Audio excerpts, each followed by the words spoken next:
मानव सेवेद्वारे राष्ट्रोत्थानाचे नायक ब्रुजलाल भट, पद्मश्री 2026।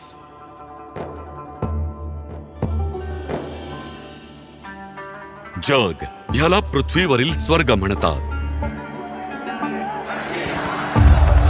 पण या स्वर्गाने आपल्या प्रियजनांना दूर जाताना पाहिलं। साल 1990 एक अनिश्चिततेचा काळ होता, जेव्हा आपलीच घरं दूर जात होती। तेव्हा ब्रुजलाल भट यांनी ह्या उलट जाण्याचं धैर्य दाखवलं। माझ्या मनात फक्त एकच विचार आला, मला काश्मीर सोडायचं नाही। आमचं ध्येय एकच आहे, मानव सेवेद्वारे राष्ट्रीय उत्थान। त्याचा पाया त्यांच्या बालपणातच घातला गेला होता। अनंतनागमधील एका मोठ्या संयुक्त कुटुंबात वाढलेल्या भट साहेब यांची सकाळ इंद्रनाग चष्मा, गुरुद्वारा, देवीबल मंदिर आणि ऋषी साहेब यांच्या जियारतीने भरलेली असायची। हीच गंगा जमुनी तहजीब पुढे त्यांच्या आयुष्यातील सर्वात मोठं मिशन बनलं। ते गेल्या 55 वर्षांपासून नागदंडी येथील श्री रामकृष्ण महासंमेलन आश्रम आणि विवेकानंद केंद्राच्या सानिध्यात सनातन धर्माचा मूलमंत्र मानव सेवा आणि वैश्विक बंधुत्व यांचा प्रसार करत आहेत। 1996-97च्या कठीण काळात भट साहेबांच्या नेतृत्वाखाली नागदंडी आश्रमाने माता खीर भवानी येथे भंडारा सुरू करण्याचा निश्चय केला।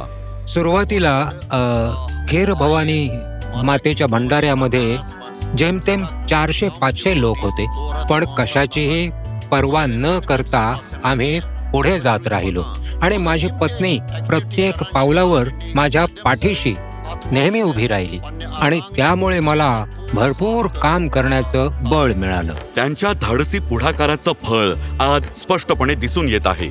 2024-25 मध्ये त्याच अन्न वाटपात 35,000हून अधिक लोकांनी भोजन केलं। समाजाला एकत्र आणण्याबरोबरच अमेरिकेतून हॉर्टिकल्चरचं उच्च शिक्षण घेतलेल्या भट साहेब यांनी काश्मीरच्या ओसाड आणि उजाड जमिनीही फुलवल्या।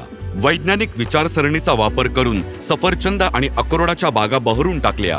कोल्ड चेन आणि नवीन पॅकेजिंग बद्दल शेतकऱ्यांना अवगत केलं।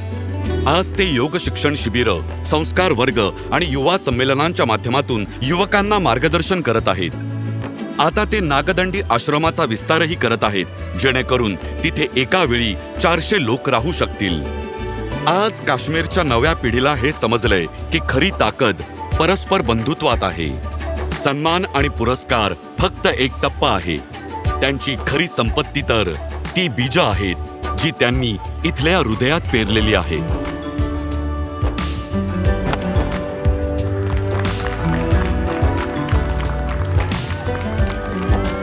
जेव्हा आपल्या तरुणांचा उत्साह आणि आपल्या पालकांची जागरूकता एकत्र येतील, तेव्हाच आपलं काश्मीर पुन्हा एकदा एका सुंदर पुष्पगुच्छाप्रमाणे बहरेल।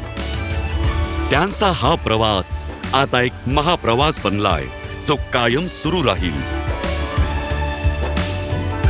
श्री ब्रुजलाल भट, पद्मश्री 2026। कोटी कोटी